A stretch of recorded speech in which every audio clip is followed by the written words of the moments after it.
Okay, we are going to get started. Welcome everybody, good evening. We're very excited that you could all make it for our monthly workshop. Tonight's workshop, we're very excited to have one of our, he's on the advisory board, he's on the mentor list, one of our esteemed members, Shmyly Goldman, who built a business from scratch, and he took it from inception all the way through till he grew it to the extent that he was able to sell it. And he has a lot of experience in all phases of business, and we're excited that he could be here this evening to share from his insight and lessons. So, without further ado, I give the floor to you.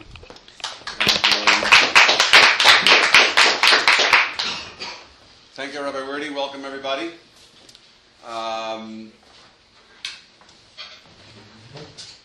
So this entrepreneur is talking to his friend, and he says, "How did you get started? How did you become an entrepreneur?" He says to him, "Well, it was something that my last boss told me." "Well, what was it the last boss told you?" He told him, "You're fired."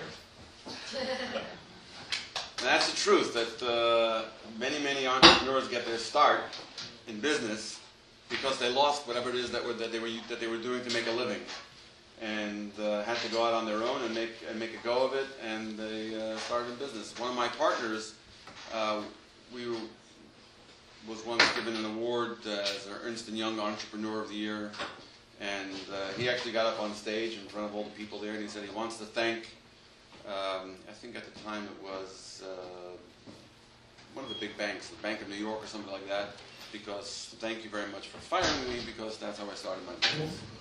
Anyway, so tonight I'm going to talk a little bit about things to get right from the start. Obviously, in starting any business, there's many things to work on and a lot of things to get right.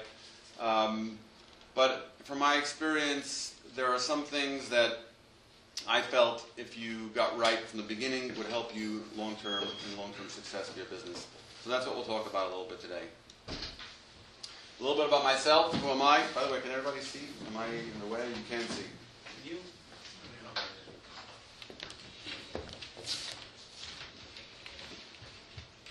Better? But the angle's not good for you. Well, I could bring another chair. You can't move the wall. Anyway, a little bit about myself. Born and raised in Crown Heights. My education was in Ole Torah, and that meant no secular education. And after I got married, I needed to get a job, and computer programming was the big thing at the time, and I went to Cope Institute, which was run by Aguda. I think they no longer offer programming courses. I think now they just offer accounting and other things like that, because programming is all done in India. So that job market dried up, but that's what I did. Ended up getting into the workforce, spent 28 years working in a variety of capacities, both as employee and consultant at a bunch of different sort of global world-class organizations. Learned a lot about the world, and eventually founded a company called Introsphere Technologies along with two partners. And Introsphere Technologies, I did that from 1997 until we sold the company in 2011. The company eventually grew to about 150 people, and we had offices in New York, London, India. We had some satellite offices around the United States as well, but they never really amounted to much, so I won't talk about them. And we had, our client list eventually was really a who's who of the pharmaceutical and life science and biotech companies around the world. A small sampling of Pfizer, Merck, Novartis, J&J, but the list, if you know from a pharmaceutical or biotech company and you know their name, they were probably big enough to be on our radar, and they were probably either a customer or going to be a customer or almost a customer. Yeah, we worked with most of these companies. And last summer of 2011, we sold our business to Deloitte Consulting, and they set me free. And since that time, I've been consulting and working with Americas and other nonprofit organizations like CHYE, trying to give back to the community and bring my years of experience and hopefully make the world a better place. And now, there's a lot of people here, so I didn't know how many people are going to show up, so I don't think we can go around the room and ask everybody who you are. But as we go through our discussion today, I think at various times, maybe we'll just get a few people to talk a little bit about themselves and get a sense of community here and who we are and why we're all together here. So, any volunteers on the gentleman's side here would like to tell us who you are and why you're here? I volunteer for CHYE, but I'm also trying to start my own business now, a artisan bread delivery service. And so I've been working on that now, and I'm interested to hear what you have to say. Okay, great. Everybody hear that? Betsy is starting an artisan bread delivery service. Interesting. Anybody on the ladies' side want to share? Hi, my name is Basi Wardi, and I grew up in Miami, went to school in Miami, had a secondary education, but me and my younger sister just started a business, a wig consignment shop, and it's a very great idea, and I know how to do it, but I don't know how to run a business. So I need tips for how to run a business because I've never run a business before. Okay, great. Well, welcome everybody. Thank you. Anybody else? Okay. So there's a lot of big things. I had to choose from amongst the things that I thought were important, and I chose these 4 things to talk about. The first one is business strategy, which is really what kind of business are you in? We'll get into greater detail on each one of these points as we go along. But what kind of business are you in? And I think a lot of people, including myself, when I started out in business, I didn't really know what kind of business I was in.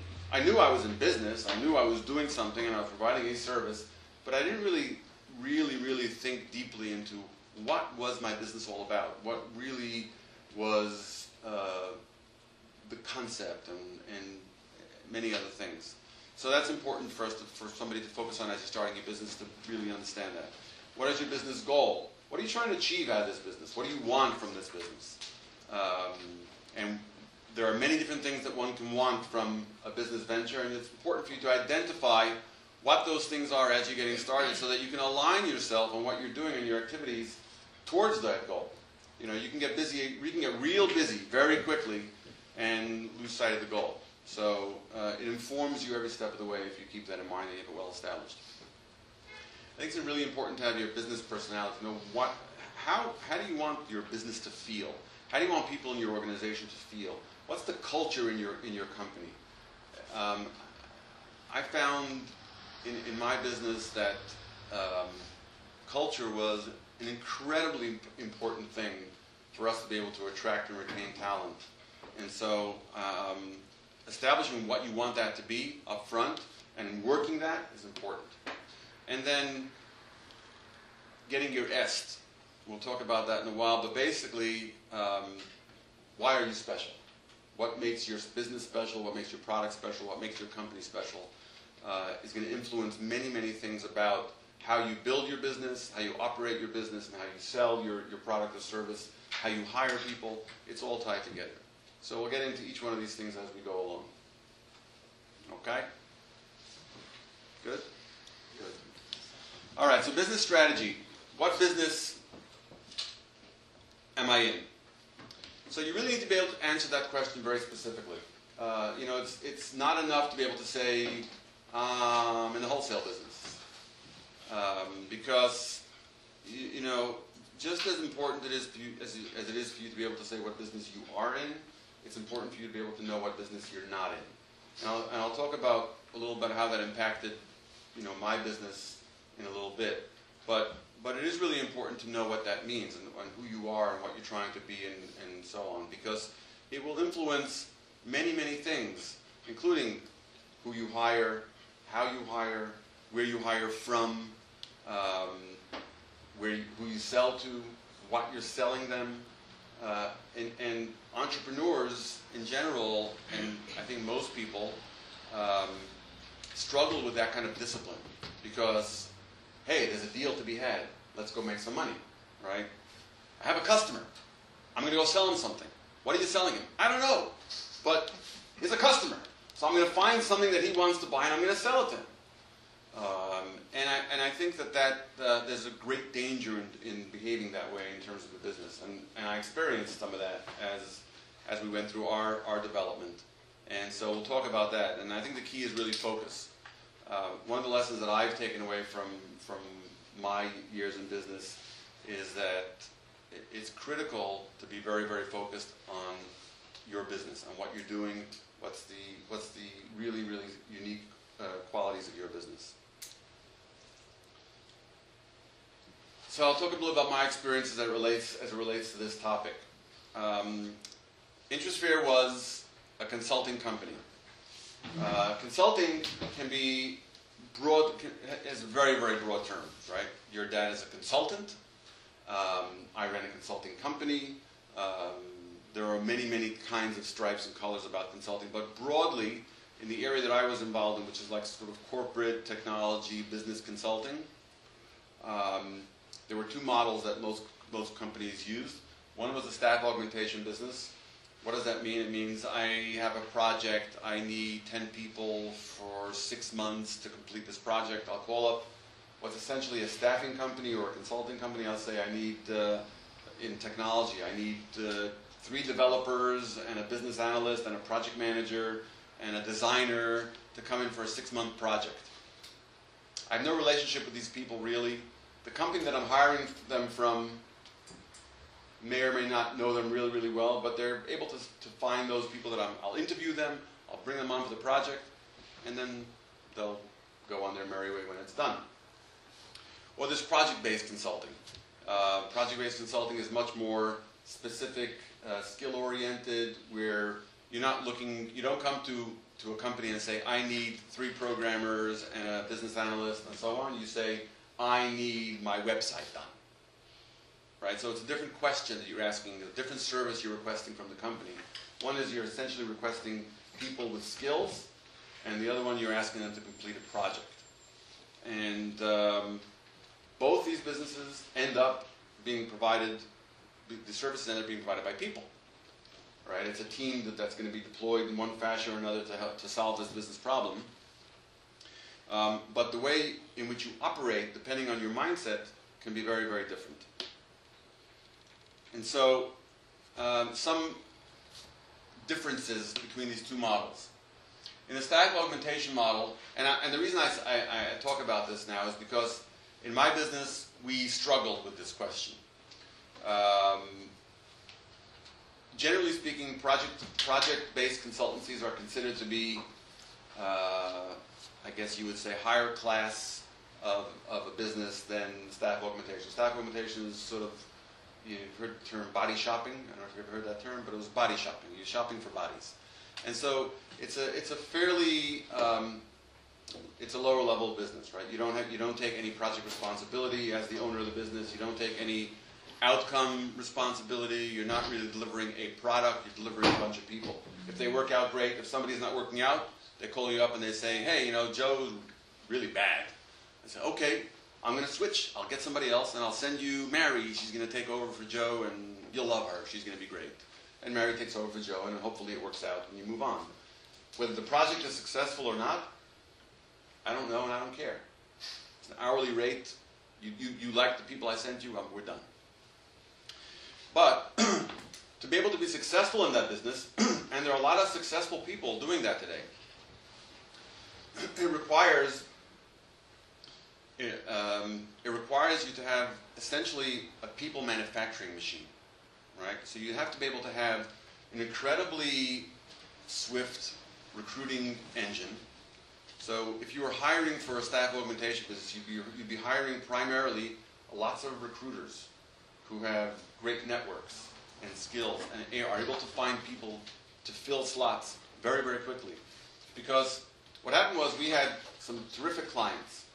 I'll give you an example. Pfizer was a wonderful client of ours. We were doing projects in almost every division of Pfizer and many, many of their locations. And then Pfizer bought both project-based and staff augmentation services from a variety of companies. We were doing mostly project-based work with them.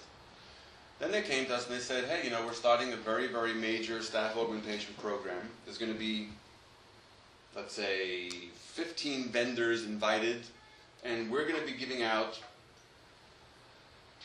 2,000, 3,000 positions a year that you'll be able to fill. You know, you do the math. How much per person? We're going to make a fortune on this thing. It's fantastic. Sign us up, right? And then what happened was they put in a computer system, and a position would open up, and it would pop up on your computer screen saying, we need a project manager in Groton, Connecticut, and the position is such and such, needs these skills, and starting in 2 weeks. And so we'd go back and we'd say, okay, you know, we have a position, let's find somebody, let's call the recruiters, see what's going on, can we find some? And by the time we went back to the computer screen, companies had already submitted 15 people. So those positions opened and closed in 3 hours. So if you didn't submit a person into that role within 3 hours, there was almost no chance that you're going to win any of those positions. So what we realized very quickly, so we didn't have the capability to respond with that kind of speed. We weren't built for that. We were built for interviewing people, having them come back for like 4 or 5 interviews, because we were so focused on the quality of the people that we brought into our organization. Our interview process was incredibly extensive. We had them talk to peer level people, we had them talk to senior people, we had them talk to junior people if they were managers. We wanted to get an assessment from top, bottom, and side to see whether or not these were going to be long-term committed people to would fit in our organization. But that's not how this business works, right? You can't run a business that way. For that, you need a whole different thing. You need a bunch of recruiters sitting on the telephone, banging resumes, and getting them out in an email quickly. You know, conversely, the project-based business is very different. So the difference is, you know, on one side it's quality that's the key, and the other side is recruiting that's the key. And if you don't build your business, to fit the model that you're trying to run, you'll fail. And we failed. We failed miserably at this business. It was an abject failure. We even hired recruiters to do it, but it was still a failure because we were confused. We didn't know if we were this or that, and we were kind of caught in the middle. It didn't work. So my advice in terms of business strategy is think really long and hard about what business you're in, and then everything else that you do will flow from that decision and from that strategy. That doesn't mean you can't change that over time. You can, and businesses do need to adapt, but you got to start out knowing what you're trying to accomplish. Any questions? At what point do you know if you need to pivot or not? Meaning When the question is, at what point do you know whether or not you've chosen the right strategy? Yeah. And if it makes sense to I do think that you need to set regular checkpoints for yourself in your business, and it's not just about your strategy; it's about many other things that you're doing.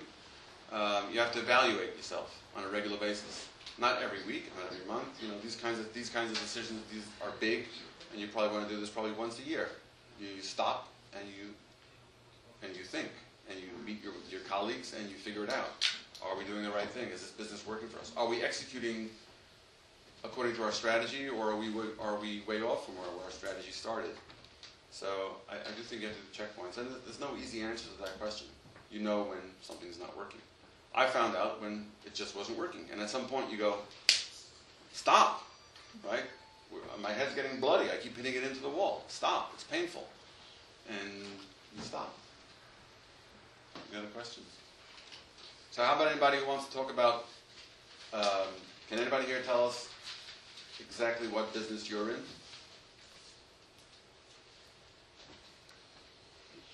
Hey. Yeah. I'm working on putting together a food product line, so I'm in the food business. What specifically in the food business? So the name of the business is called Sarah's Organic Gourmet, from salads to sweets. And I focus on food sensitivities, people who have special needs diets. And I also, so I have a menu with foods that are usually kind of made with ingredients that people can eat when they have allergic problems or intolerance to certain foods. That's good. Good. It doesn't taste like sand. Very good. So what would be a challenge? Is there I don't know the food business very well, but I think that there are probably, when you talked about, first you said from salads to sweets, right? Which to me said we are almost everything, right? And I generally, especially for small businesses, I generally don't think that the everything business works in small businesses because it's very hard to be everything. Really, really hard to be everything. A niche.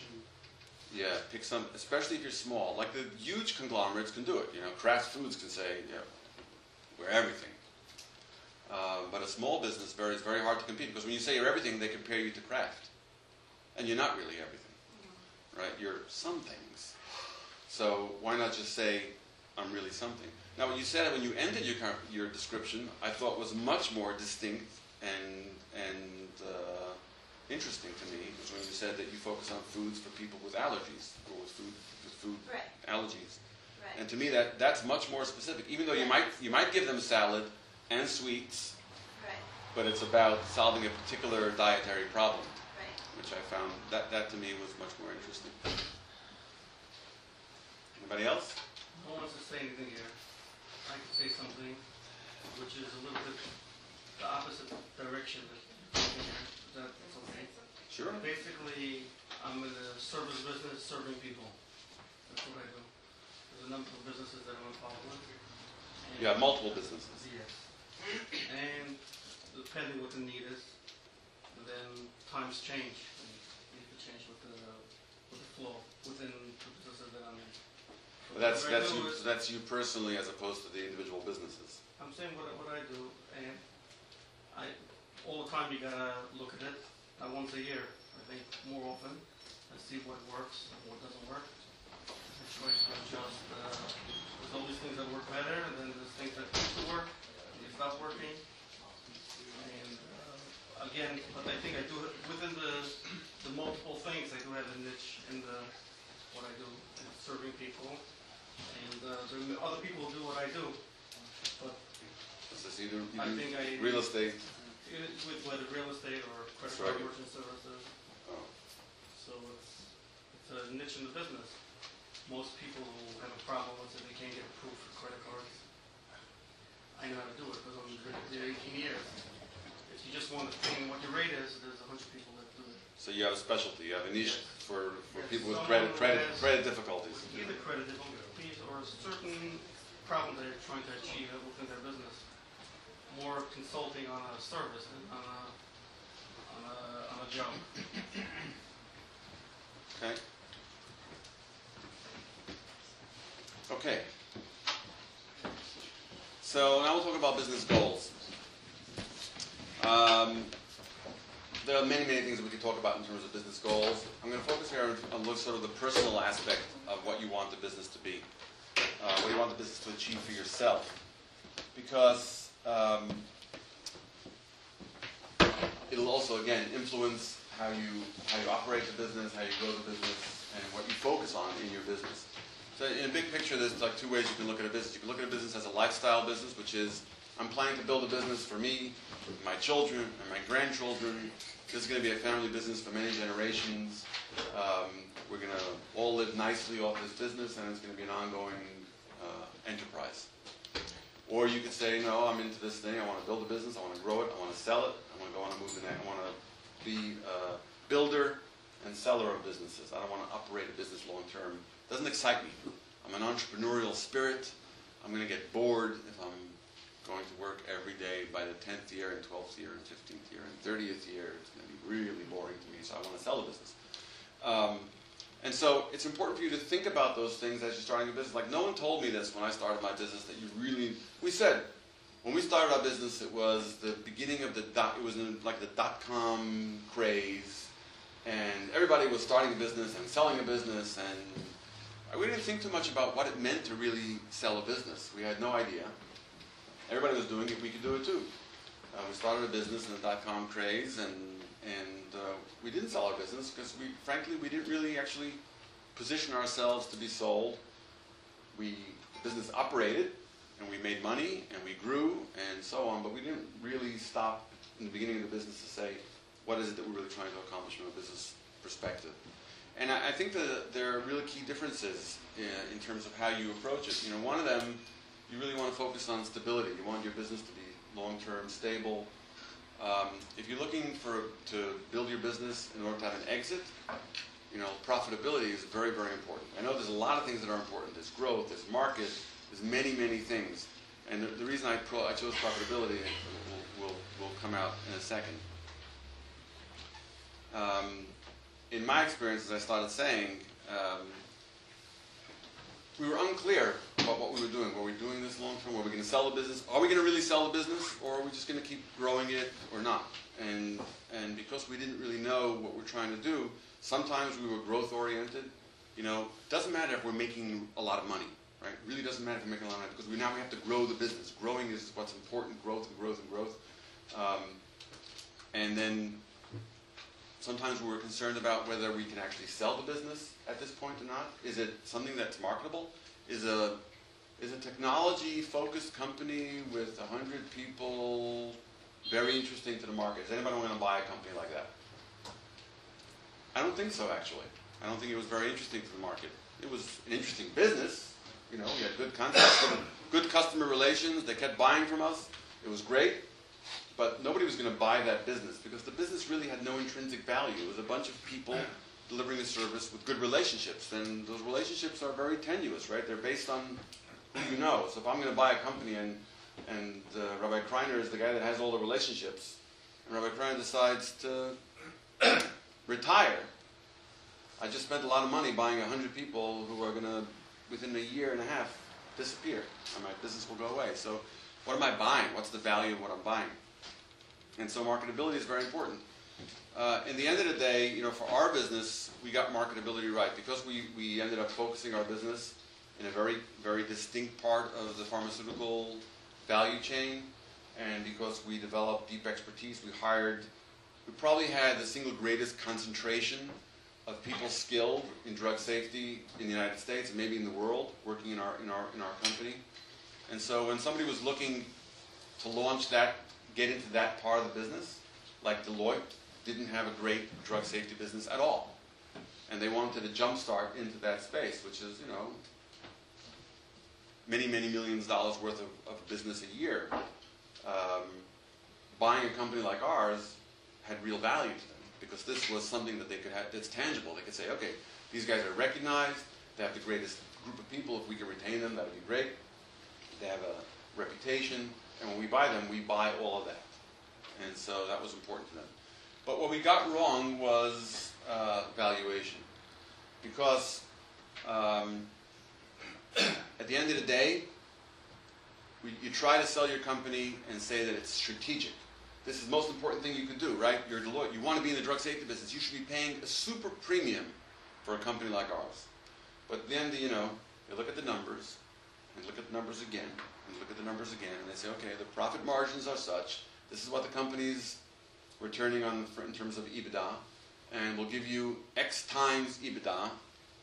If you really push us hard, we'll, you know, crank it up a little bit more, another 0.5% on EBITDA. But there's a certain box and guidelines that most companies that are buying companies will operate within those guidelines. And so, had we actually done a full and complete work to make the sale of our company deliver the best value to us, we would have taken a year and a half or two before we sold the company, and we would have maximized profits. We would have said, you know what, we're not spending money on long-term things that might not pay off for 6 years. They're cool, they're interesting. I think that if we were building a long-term lifestyle business, we should invest in those things. But if we really want to sell the business, then we should be making sure that we operate well. I'm not saying strip the company, but really be careful and make sure that you're driving your profits as high as possible, because then you'll get the best value for the sale of the company. Question? How much of a consideration is that for starting a business, though? I mean, don't you start the business to try to make it successful without worrying about these considerations? Well, what do you call successful? You know, what are your goals? I mean, what is your timeline? If you have no right, I'm suggesting that as you start your business, I'm not saying that you're going to radically change what you do tomorrow, but if your goals were that I want to build a business, I want to grow the business, but I want to get out of the business, you would operate in a certain model, and you think about that as you go along. You think about who's going to buy my company, why are they going to buy my company, how much are they going to pay for my company, and you think about that, and it influences the decisions you make along the way. If you're thinking about, I want to grow my business, I want to do this long term, I don't care about if anybody wants to buy my business, it doesn't interest me. I'm not looking to sell my business. I just want to run it well. I want people who are going to join me and stay with me forever, so I don't have to worry about hiring new people. I'll pay them a little extra, and it doesn't matter to me. You know what I'm saying? It changes the way you run your business. I'm not sure it changes the way you run your business on day 1, but on day 10, and on day 50, and on day 100, and on day 200, it starts to influence you. So has anybody even thought about that question as you're starting your business? Do you want to do this long term, or do you want to get out? I guess not. So. Well, I was just going to say, for discussion's sake, and you were in a corporate environment which is much more frequent. How practical is it to people starting small businesses that small businesses sell themselves frequently? Well, because I guess the question is, what's your definition of small? But there are businesses today that are 3 years old that are getting sold for a lot of money. 5 years old that are getting sold for a lot of money. So it's common for people to invest in buying small businesses? Yeah, and I think that there are people that are serial entrepreneurs, especially like in tech right now. There are guys that started businesses. There's this bunch of guys that started. I'm not going to remember the name of the company. It's a famous technology company. But there's a group of guys that keep doing this serially. They keep starting businesses, getting them to a certain size, and selling them. PayPal guy. The PayPal guys. That's the logo. So there's a group of those guys that do it serially. So in terms of that, But I venture to say that when they start their business, they're thinking about selling it. They're not starting a business thinking, I don't know, we'll see. When they start their business day 1, they're thinking, who's going to buy my company, and how much are they going to pay for it? I think there's a difference between a company that is starting because it's something that you're passionate about and then something that you want to make money. And that's absolutely, and that's why I said this is a choice. I wasn't suggesting that you have to start your business with the intention of selling it. It's perfectly acceptable to you to have a lifestyle business. It's perfectly acceptable to you to be engaged in something that you're passionate about and you care about, and that means it's meaningful to you. And that's okay. You'll run your business with that, using those parameters. It's perfectly fine. Yeah. So if you are looking to flip it, what things should you be looking for? I mean, besides obviously, how much profitability. What about in terms of trajectory of, how much of, what are things that you should be looking So at? I think that there are in different businesses, it's going to be different things, but it's always going to be, a measure of growth. It's always going to be a big factor that people are looking at, right? If your arrows are pointing up, people are going to be interested in your business. If your arrows are pointing down or flat, it's going to be less interesting. When I say arrows, I mean basically your financials, your customers, your profits, your sales. The best time to sell your business is when things are, the steeper the angle up, the better it is. Because you're also going to get value for the future, right? So if everything's pointing up and you're selling your business today, you're going to tell whoever's buying it to you, look where it's going, right? You're going to pay me not just for this, you're going to pay me for, let's say, halfway to where we think we're going to be. Because you're going to get the rest of it. How about someone who's in business already? They want to change their strategy to one that they want to sell. So then you have to do those things right away. You got to focus on your marketability. You got to focus on your profitability. You have to sit down and really think about how you're going to make that change in your business. If you really want to sell that business, it has to be sellable. It has to be something that companies will want to buy. I think we have to keep it moving. Okay. I mean, I'll be around afterwards, and we can continue the dialogue as well. Oh boy, I'm really behind. Okay, I'm going to pick up the pace a little bit. Business personality. Again, so I think that's the kind of things that you can decide and should decide at the early part of when you're establishing your business. What kind of business are you? This is not a right or wrong set of things that I've illustrated here. It's just different personalities. I will say that our company was probably style A, but there are many successful companies that are style B. Some of my competitors. In some ways, you know, I looked at some of those companies and some of them made more money. I'll read a little bit. Yeah, please. Sure. Okay. So what I said was basically make a conscious decision about the personality of business and work at it. So deciding that as the founder of a company or as the CEO that you say, my company is going to be wonderful to its employees. Our people love coming to work every day. It's the most wonderful place to come. And then not doing anything about it on a regular basis is not going to work. The force of your personality is not going to. You know, I think that founders and leaders in companies definitely do impart personality onto the organization, but you have to work it. You have to put the effort into it. Some examples of different styles might be individual empowerment or following the rules. Like, what do you want from your people? You want people to be making their own decisions, or do you want them to be able to follow a set of instructions and do it really, really well? Different kind of businesses need different kinds of environments. Career growth and development. We're doing a job better every day. I can't promote you every year. It's a manufacturing plant. You know, I need people working the machines. I need somebody to get better at that machine all the time. But a lot of people, I just need to keep working on that machine. I still want them to be happy. I still want them to come to work motivated. But they're not going to get promotions every year. It's going to be a real challenge. Different kind of business. Performance and results or working hard. Are you going to reward people because they put in a lot of effort and energy, or are you going to reward people because you don't really care how hard they work?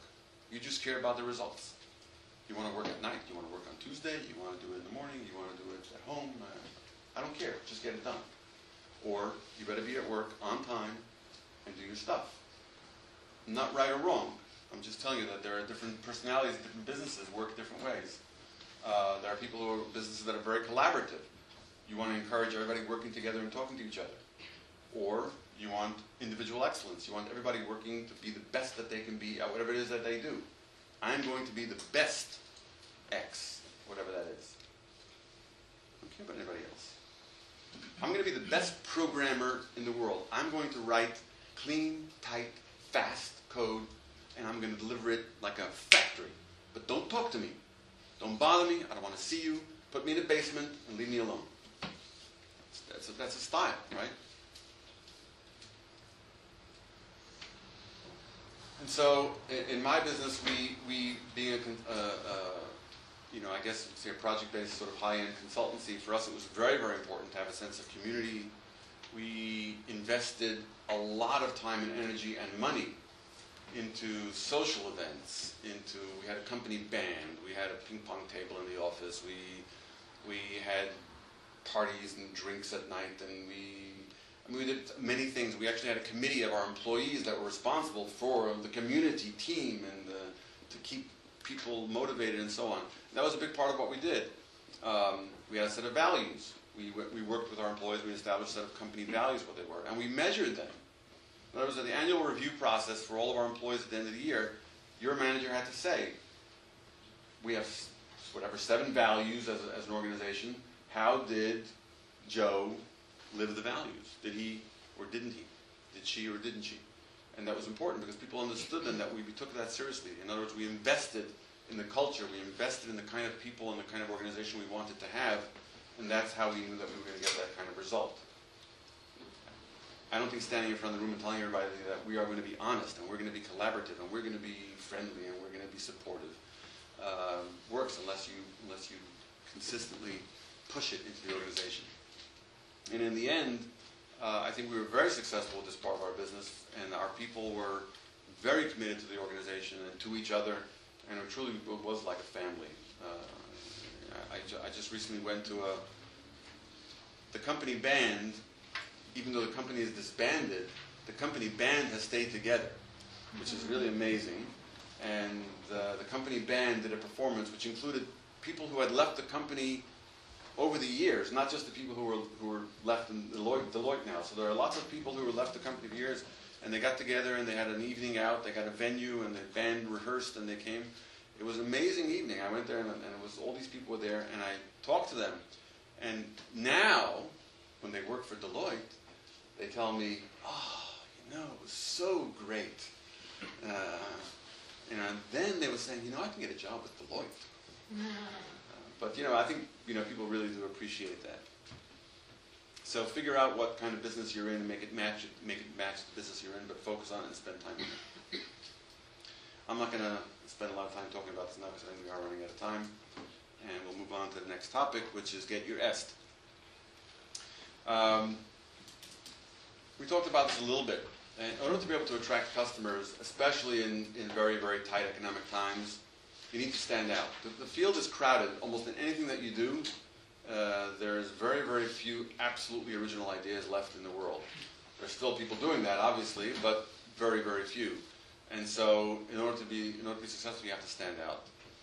In order to compete and win, you have to be able to answer the inevitable question, why you? I mean, we once went to a multi-million-dollar deal presentation, sitting there at the table, probably 20 people around a big conference room, and we had handed out, you know, a proposal that was about that thick, that had all kinds of details. We had spent weeks preparing for it, you know, and like the CIO at the time turned to my partner and said, okay, why you?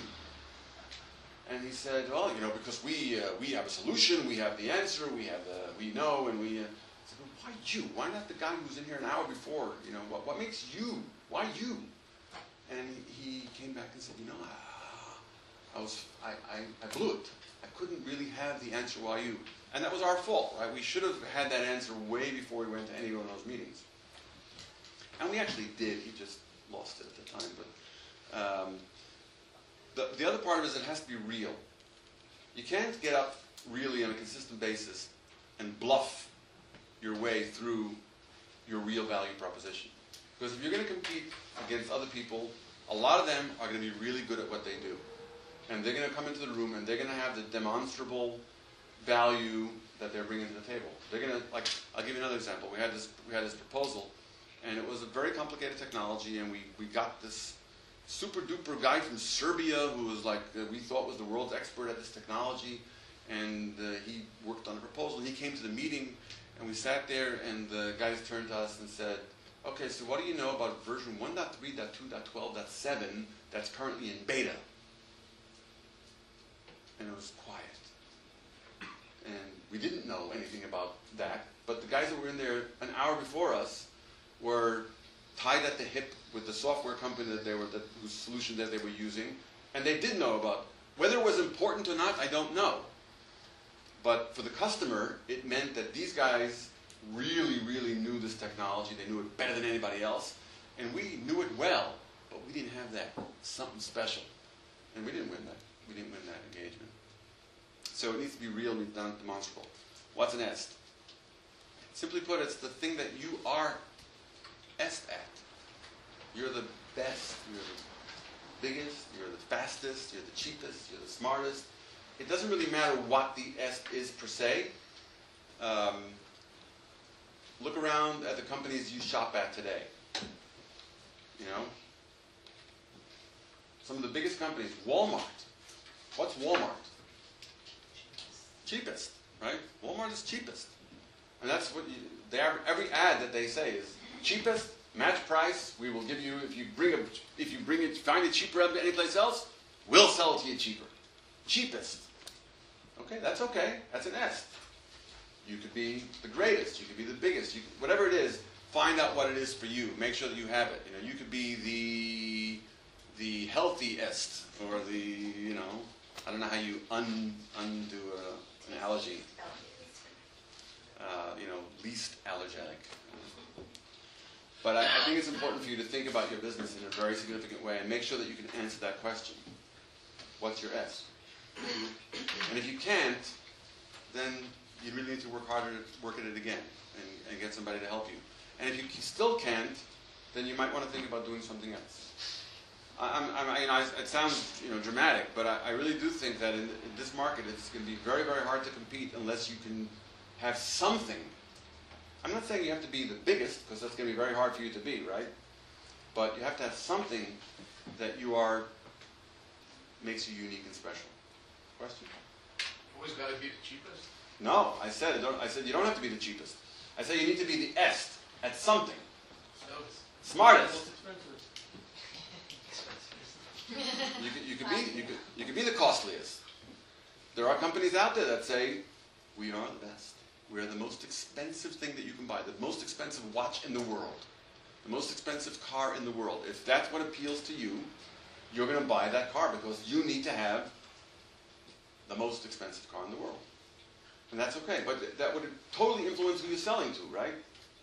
If you're selling the most expensive car in the world, you're not selling it at Walmart, you're not selling it at Chevy, you're not selling it anyplace else. You're going to, you're going to open a boutique dealership in the Hamptons and in Vail, Colorado, someplace, and you're going to sell to in Beverly Hills, and you're going to sell to the wealthiest people in the world. That's what you're going to do. You're not going to bother with the riffraff. Question? Yeah. Are you talking about like really fast? You have people that are bluffing all the time. Where top prices paid, that's the lowest prices, or this or that. Is this something that people that you're using this is your motto and that you're going to be telling people, or this is what you're going to go check around the whole world and make sure that you're really the one? I mean, that's going to take a lot of research. I mean, I think that if you're not, then you're not going to win long term. I mean, I think that you can be in a Me Too business. There are plenty of businesses that are just doing like lots of other people are doing. There are businesses like that. There's probably 100 grocery stores. Location. You could. I'm the most convenient. The best parking. I mean, you could have there's a million ways in which you can position your business, even if you're in the same business as everybody else, into what makes you special, right? Everybody's shopping for groceries. Why are they shopping across the street? Convenience. Convenience. That parking is one reason, right? Huh? Parking spot. In a parking spot. It's a simple thing, right? But it's an interesting. It's a differentiator for them. There's a parking lot. So I mean, every business can find something. I'm not saying you have to be the best at whatever it is, but find something that you can say really differentiates you and makes you special, and then focus on that. Pump it up. Make that. Wow, these guys have something amazing. Even though it's, the ultimate service might be the same, but there's something amazing about what you do.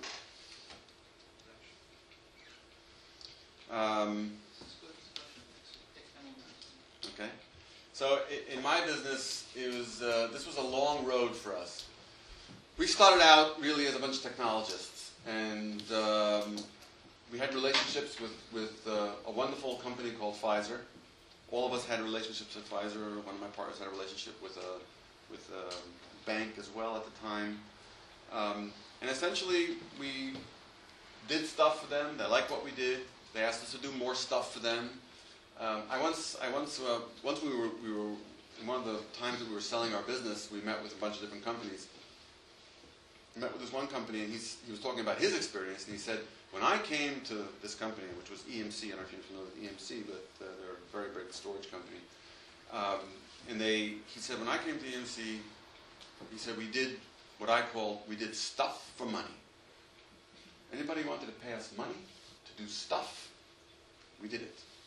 That's all. We had no identity whatsoever, except we were good at what we did, which was basically technology, but it was stuff for money. And slowly they developed what they did. So we did stuff for money when we first started out. It was around technology, but anything that we could. And if anybody came to us, could you build me a system that does clinical trial management? We said, sure. It's technology, we could do it. And then, as time went by, technology was no longer a differentiator. And there were lots and lots of companies doing technology. Everybody was a technology company, and it was getting more and more difficult to compete.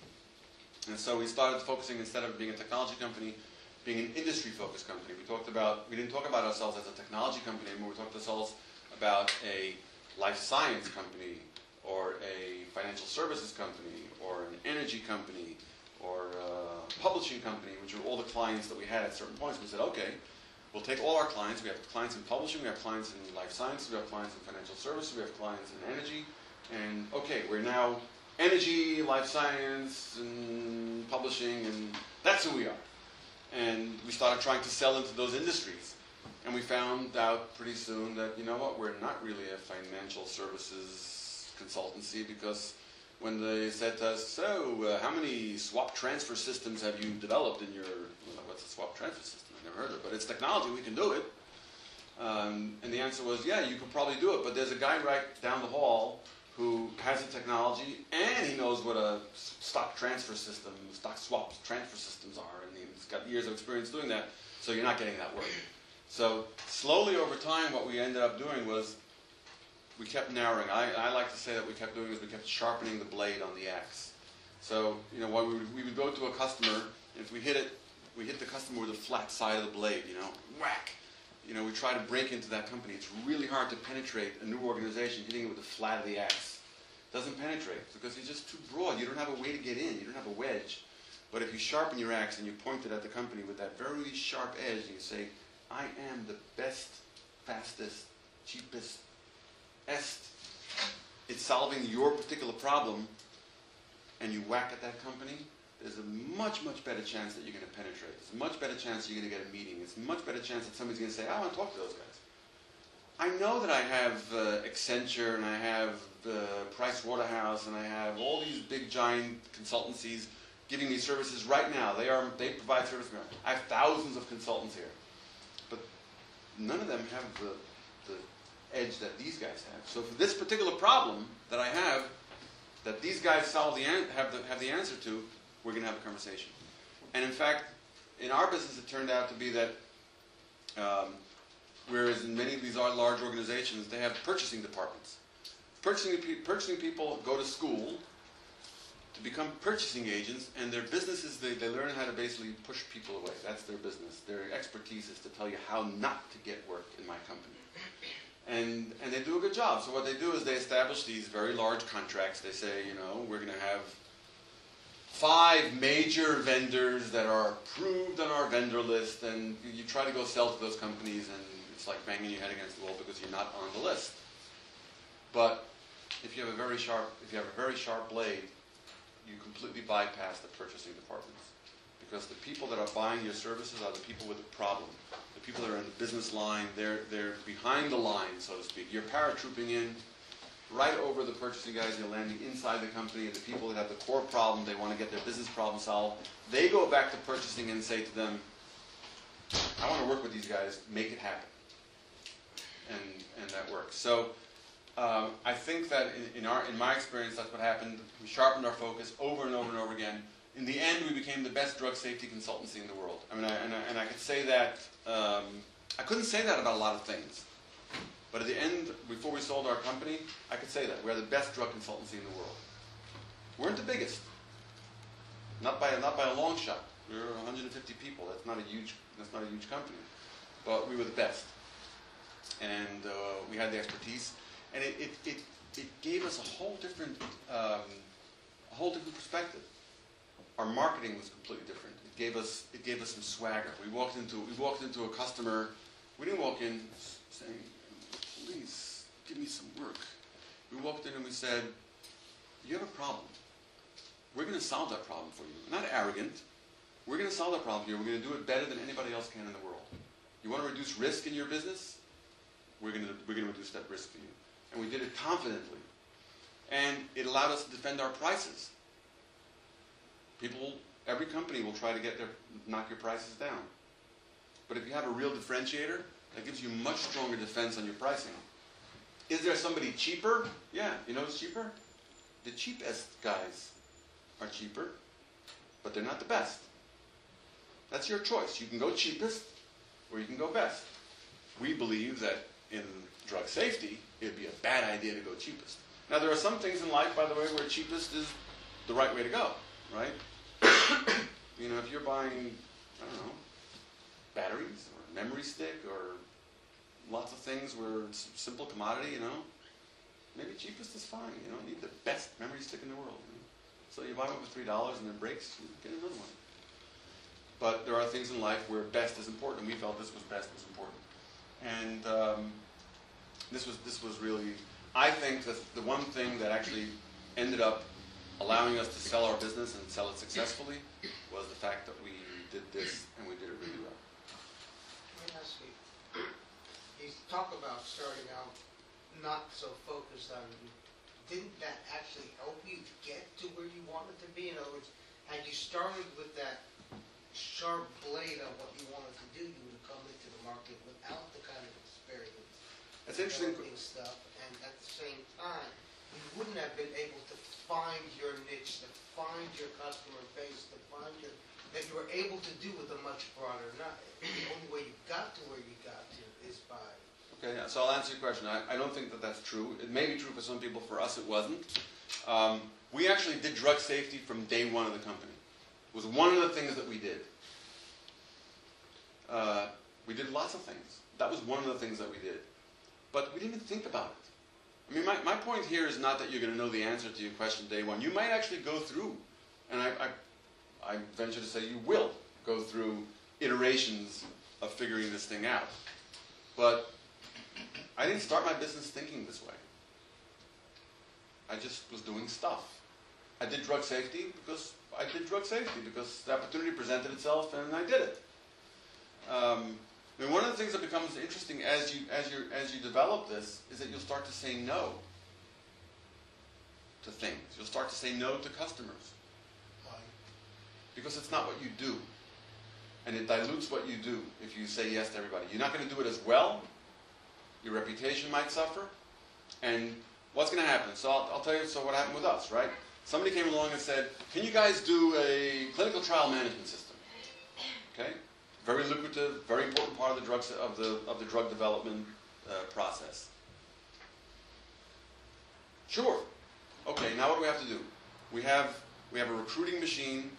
We have people that are now been trained to go find the drug safety experts where they're hidden in the little inside companies, which companies might have the best people. We're picking them out of the organization so that we can have the best people to be able to deliver that kind of service. Now we have a whole new thing we have to do. Hey everybody, start looking for this, right? So they start now, I have to learn how to find new kinds of people with new kinds of skills in different kinds of places, and I start spending my time on that, right? Then we get a really big opportunity in drug safety. Big one. We go, whoa, hey everybody, start looking for drug safety people. We're a drug safety company, you know? And that happened to us. So we'd end up driving everybody crazy in the organization because we're trying to win the business, so we can't win the business without having people, but we have business. So that's just one example of how not having focus can drive your organization crazy. And what's your chances of winning? What's the probability of winning? Your probability of winning the business in the areas that your S is at is much higher than your probability of winning any place else. So why spend thousands and thousands of dollars going after a low probability business if you can spend maybe the same amount of money, maybe even less, going after high probability business? So that was the philosophy that we followed, was going after the high probability business.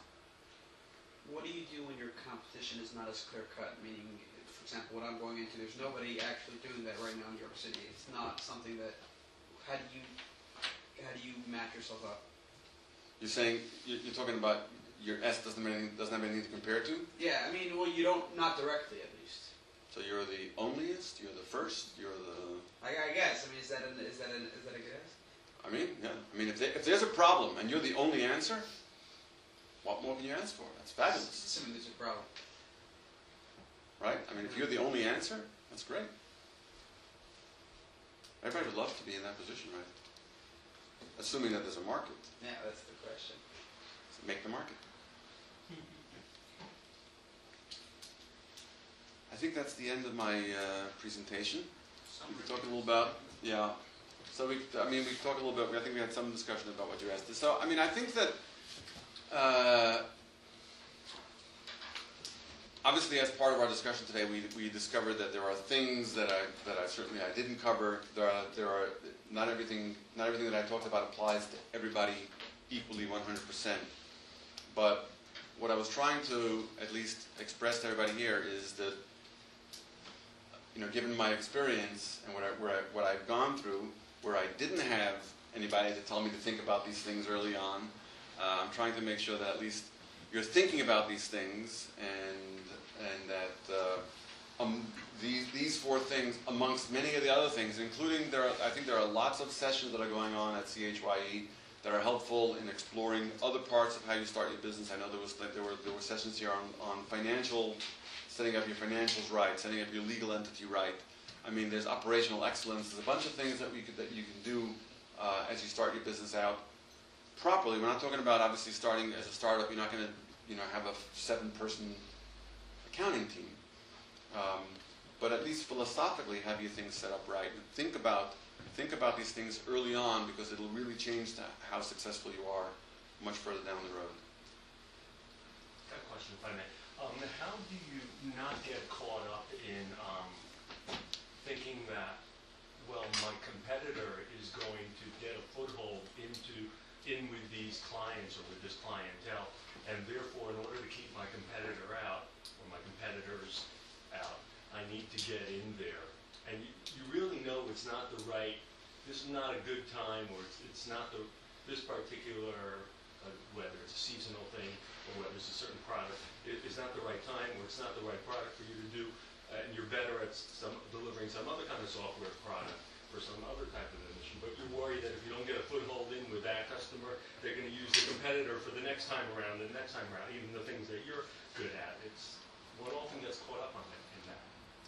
So I don't know if everybody heard the question. I think in summary, the question is there's always a competitive nature to business, and walking away or leaving something on the table, even though knowing that it's not really in your best interest as your business to take on that work. But if a competitor comes in there and takes it on, I had a partner who thought like that. Probably still does think like that. Actually, it's one of the reasons that we sold the business. But it's a legitimate way of thinking, right? I mean, his philosophy was really, go after as much as you can, because who knows? Somebody gets in there, they do a really good job, and you'll never get back in there again. And my feeling is that it's a risk.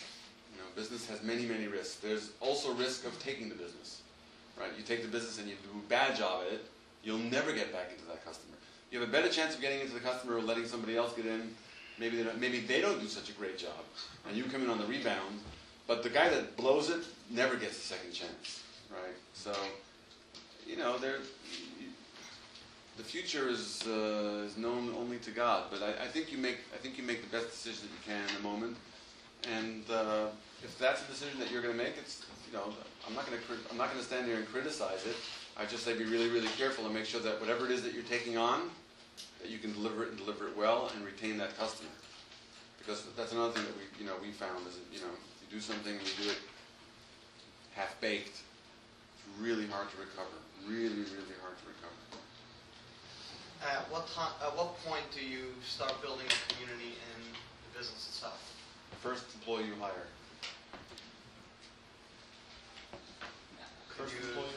The first person you hire. I think when you hire, first person you hire, find out when their birthday is and buy them a birthday present.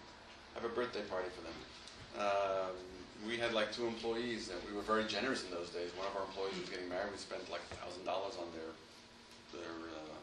registry, whatever it was. We didn't obviously do that as the company grew, but we were very much trying to create an environment where people felt, wow, my company loves me. Concentrate on. Maybe I misunderstood you.